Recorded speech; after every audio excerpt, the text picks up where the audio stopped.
Welcome back to the Pre-High Performance Method YouTube channel. Today we're taking a deeper dive into foam rolling. After a recent Instagram post that I had about foam rolling, there's a lot of questions, a lot of comments. So I figured we'd dive a little bit deeper and kind of discuss it a little bit more. So we'll kind of talk about what are some benefits of foam rolling, what does it not do, because that is a big misconception, and then also if you are going to use it, how to use it.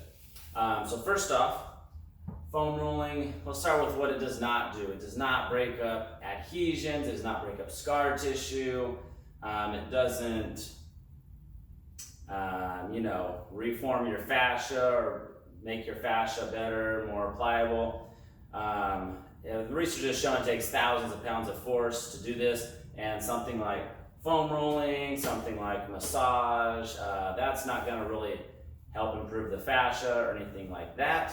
What's going to help with that is loading of the fascia, movement over a long period of time with progressive overload. So that's what's going to be the best for that. And think about it this way: if you're not really a research person, think about it as if you think of foam roller or any sort of massage, anything like that can help to reform fascia or break up scar tissue. Imagine what would happen when a power lifter puts 600 pounds on their traps with a steel bar. If the case was that my hand can break up scar tissue and form, work on fascia, then putting 600 pounds on my traps would probably make my traps disintegrate or just disappear. But what foam rolling does do is it really helps, it really gives an input to the muscles, into the brain, and that helps the muscle to relax. So it's really more working on your nervous system. Same thing with massage. That's why you could foam roll for 15-30 seconds and notice an improvement in your range of motion. It all has to do with a neuro effect through the inputs to the muscle. And then it also can help with soreness through the way of moving lymph or lactic acid. Your lymph doesn't really have a system to help travel back like veins and arteries do, so you rely on your muscle contractions to help kind of squeeze that. So like a manual massage or a foam roller kind of moving from distal to proximal up kind of towards the central core area can help a little bit with that as well. So let's do a little demo real quick of kind of what I was talking about as far as the quickness that you can notice improvements. So we'll just do a little toe touch here. So I'm going to touch your toes. I'm getting a little bit past my toes, maybe to my first knuckle, and I start feeling some tightness in there. We're going to foam roll the hamstrings for just a few seconds on each side, and we'll kind of see what happens. So this is what people normally would do for foam rolling, right? Just kind of going back and forth. It's about 10-15 seconds.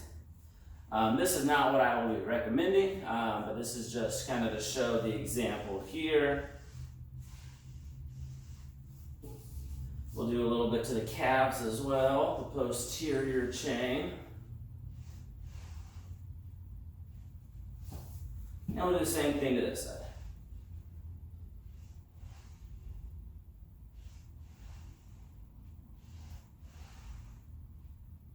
Okay. So all in all, maybe that was 45 seconds, and we'll retest. And we got our whole hands on the floor, and I was feeling about the same tightness as before. So most people are spending way too much time foam rolling. If you're going to, because you want to increase that motion or just feel better, because it does feel good, if it feels good for you, that's for you, and it feels good for me, so I do it on occasion as well. Generally 20 to 30 seconds, 15-30 seconds on a muscle group. You don't really need more than that. But the key thing to remember is that these slight increases of motion through the foam roller are neuro, so they are temporary, usually about maybe 15 to 20 minutes. So if I were just to foam roll and go on my day, that motion would disappear because you're not doing anything to maintain it, you're not working in those motions. So what you can do, if you wanted to do this, say you're going to be doing foam rolling to improve your squat, and then you're going to spend time down deep in your squat, breathing, doing different movements in the squat. really working on owning these different positions to improve your strength and control in those positions, so you own those positions and keep it. A lot of people use the analogy of foam rolling or passive modalities. You're renting a space, right? You rent it, but it's not yours. It's going to go away. Or if you include these movements and active things like this, then you'll own that space. You'll really maintain it and keep it for life. What I like to do for foam rolling is combine it with a few things, so more like foam rolling plus some different active techniques. So, for an example, if I were to do the foam rolling on the hamstrings like we just did, I may follow it up here, and we'll do some active lift-offs.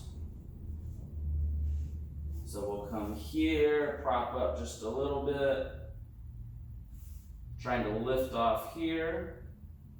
So now we loosen the muscle. Now we're going to be firing muscles on the opposite side to stretch and get more motion in that range as well. It would be something like, for the foam rolling, followed by an active technique. Then I generally like to follow it up with some sort of movement, so like an eccentric RDL.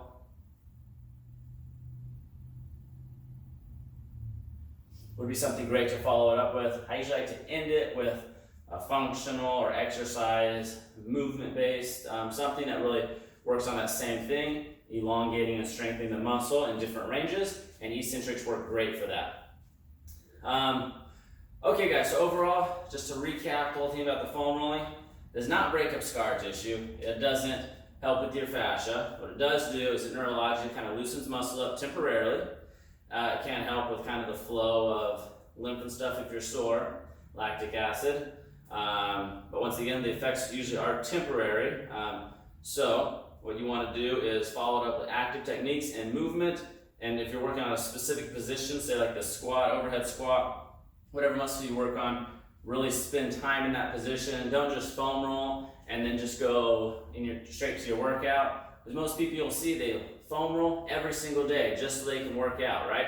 We don't want that. We want to be able to just, right, if I want to squat, I can squat. So you want to be able to have those positions cold without having to warm up. That's going to be the best thing for your joints. Obviously, you should warm up a little bit, but you want to be able to have that motion pre-warm up. But yeah, so then it is, I consider it a little unsafe if you have to foam roll to get new ranges. Remember, that's new ranges because you just gained that motion because you couldn't do it before you foam rolled, and then you go into the gym and load it with, 100, 200, 300 pounds to squat.